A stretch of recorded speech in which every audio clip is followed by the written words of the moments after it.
Hello, my name is Lee Grissom, and this is my discussion board post for Unit 5 for Creativity and Counseling. We were asked to select an activity from this unit, either drama, movement, or dance, and I have selected a drama activity that was particularly interesting to me, and it is family sculpting. I like this as an idea of a way of helping family members convey their impressions of the family in a nonverbal way. This is a collaborative effort with the counselor and stimulates interaction and promotes insight among family members.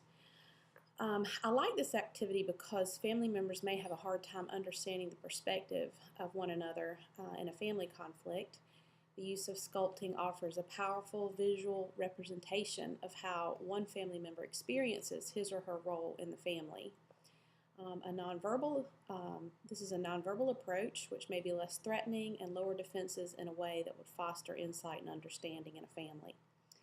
As a school counselor, I may not often see the family as a whole, but one way I might adapt this activity to school-aged children is through the use of puppets or dolls. Small Barbie-type figures with movable limbs would be used for the student to sculpt how they see family members relating to one another. This could give me insight into variables that may contribute to a student's difficulty at school, such as divorce, domestic violence, abandonment, and neglect, that kind of thing. And as suggested in the instructions for our discussion board post, I have created a submission in my creativity journal outlining a summary, instructions, and materials for this activity. The summary, as you can see, it is a family sculpting activity dated today, January 19th. The summary reads, family sculpting is to give family members an opportunity to place or pose each family member in a living statue. This allows the sculptor to express his or her view of the family in a nonverbal way. The instructions, these were outlined in our text, and I just edited or adapted them slightly. The instruction would be number 1 to choose a sculpture, a sculptor, the person that would do the sculpting, which would be the client with the presenting issue. Then the second step would be to identify the event or problem that would be represented in the sculpture. Third, we would sculpt family members or the doll representatives.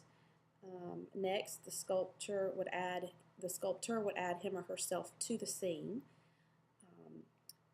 We would give the client or the sculptor would give the sculpture a name, and then we would sculpt other scenes for the family if necessary.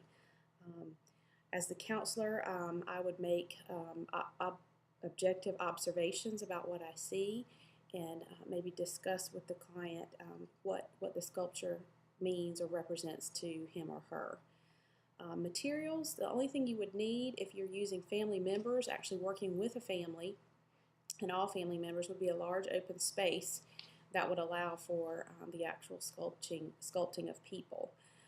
If you're working with a student who's going to use dolls as representatives for each family member, you would just need the same number of dolls as family members.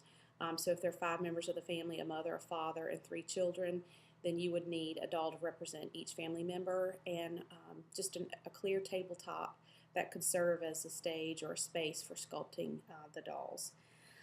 The population this could be used with, obviously it could be used in family counseling. I think it could be adapted to working with clients one-on-one, especially in a school setting with a student.